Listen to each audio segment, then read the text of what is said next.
Diqqat qiling, fuqarolarga ogohlantirish: ertadan qanday ob-havo kuzatilishi ma'lum qilindi.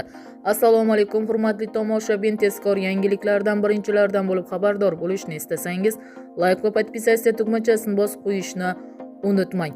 O'zgidromet 5-noyabr ob-havo prognozini e'lon qildi. Unga ko'ra Toshkent shahri havo o'zgaruvchan bo'ladi, kechasi yomg'ir yog'adi, qorga aylanishi mumkin.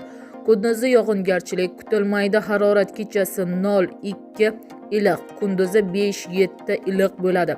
Qoraqalpog'iston Respublikasi Xorazm viloyati havo bulutli, ba'zi joylarda o'zgaruvchan bo'ladi, yog'ingarchilik kutilmaydi. Harorat kechasi 0-5 sovuq, kunduzi 5-10 iliq bo'ladi. Buxoro va Navoiy viloyatlari havo bulutli, ba'zi joylarda o'zgaruvchan bo'ladi, yog'ingarchilik kutilmaydi.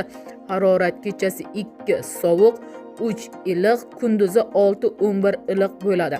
Toshkent, Sirdaryo, Jizzax viloyatlari havo o'zgaruvchan bo'ladi, kechasi va ertalab ba'zi joylarda biroz yomg'ir yog'adi, qorga aylanishi mumkin, kunduzi yog'ingarchilik kutilmaydi. Harorat kechasi 0-5 iliq, ba'zi joylarda 2 gacha sovuq, kunduzi 5-10 iliq bo'ladi. Samarqand viloyati havo o'zgaruvchan bo'ladi, yog'ingarchilik kutilmaydi.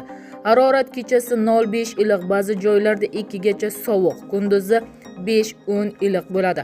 Qashqadaryo, Surxondaryo viloyatlari havo biroz bulutli, ba'zi joylarda o'zgaruvchan bo'ladi, yog'ingarchilik kutilmaydi. Harorat kechasi 0-5 iliq, ba'zi joylarda 2 gacha sovuq, kunduzi 10-15 iliq bo'ladi.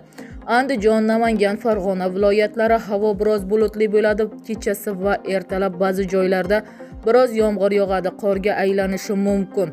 Kunduzi yog'ingarchilik kutilmaydi. Harorat kechasi 0-5 iliq, kunduzi 5-10 iliq bo'ladi.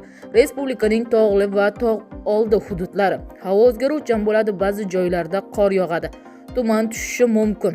Harorat kechasi 5-10 sovuq, kunduzi 3 sovuq, 2 iliq bo'ladi.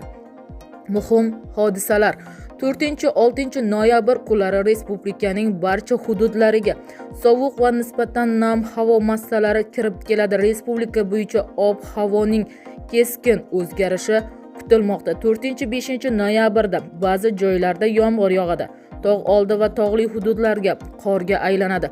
4-6 noyabrda kelib havo harorati asta-sekin pasayadi va kechalari 0 darajada iliqni tashkil etadi. Ba'zi joylarda sovuq bo'lishi mumkin, kunduz kunlari 5-10 darajaga iliqgacha bo'ladi deyiladi xabarlarda.